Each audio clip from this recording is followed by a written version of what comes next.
শুক্রবার কলেজ স্ট্রিটে অনুষ্ঠিত হলো বামেদের ছাত্র সম্মেলন। নয়া শিক্ষানীতি, শিক্ষাঙ্গনে ধর্ম, শিক্ষা, জীবিকা এবং স্বাস্থ্য সংক্রান্ত একাধিক বিষয়ে শাসকের উদাসীনতাকে সামনে রেখেই বামেদের এই সভা।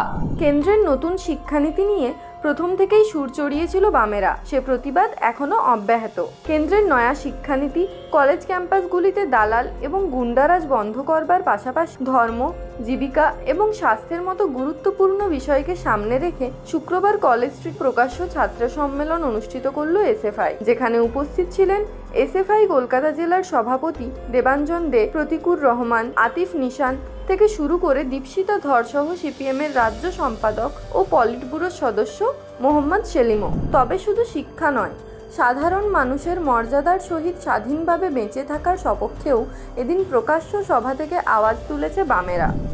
আগামী দিনে এই প্রতিবাদ যে আরো সুদৃঢ় এবং শক্তিশালী হয়ে উঠবে, বামেদের বক্তব্যে সে ইঙ্গিত ছিল স্পষ্ট। এই দিন সভা শেষে কলেজ স্ট্রিট থেকে শিয়ালদহ পর্যন্ত একটি ছোট পথসভারও আয়োজন করে লাল শিবির। কলকাতা থেকে বিদীপ্ত বিশ্বাসের রিপোর্ট, এভিএন বাংলা।